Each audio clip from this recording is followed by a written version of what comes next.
வாக்கு திருட்டுன்றது சாதாரண வார்த்தையா இது?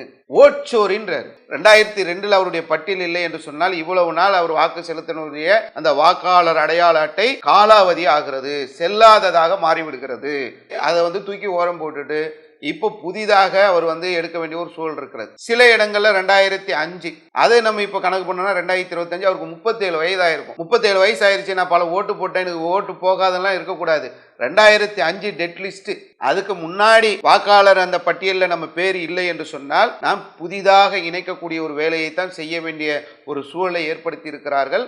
இதை நம்ம கருத்துல கொள்ளணும். இதை கவனிக்க வேண்டிய ஒரு முக்கியமான ஒரு அம்சம். தேர்தல் ஆணைய நியமனத்திலே 3 பேர் இருந்த இடத்துல உச்சநீதிமன்ற தலைமை நீதிபதியை எடுத்துவிட்டு அங்கு பிரதமருக்கு கீழே இருக்கக்கூடிய ஒரு அமைச்சரை கொண்டு வருகிறார்கள். யார் அந்த அமைச்சர்?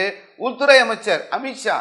அமித்ஷாவும் மோடியும் சேர்ந்து ஒரு தேர்தல் ஆணையரை நியமிக்கிறார்கள் என்று சொன்னால் அவர் யாரு? இவங்க 2 பேரை பற்றி ஒட்டுமொத்த உலகத்துக்கே தெரியும். இவங்க யாரு, இவங்களுடைய நிலைகள் என்ன, ஒவ்வொரு தேர்தலுக்கு பின்னாலும் நடந்த குதிரை பேரங்கள் என்ன, ஆட்சி மாற்றங்கள் என்ன, அரசியல் தகுடுதாளங்கள் என்ன, எல்லாருக்குமே தெரியும். இந்த 2 பேர் சேர்ந்து ஒரு ஞானேஷ்குமார்னு ஒருத்தரை நியமிக்கிறாங்க. இந்த ஞானேஷ்குமார் யாரு? இவர் அமித்ஷாவுடைய அமைச்சகத்தின் கீழே பணிபுரிந்த ஒரு அதிகாரி, அமித்ஷா கிட்ட வேலை பார்த்தவர். அவரை நீங்க தேர்தல் ஆணையராக கொண்டு வருகிறீர்கள் என்று சொன்னால் எப்படிப்பட்ட தில்லுமுள்ளுகள், எப்படிப்பட்ட வேலைகள் நடக்கின்றதை நம்ம இதுல இருந்து தெரிந்து கொள்ளலாம்.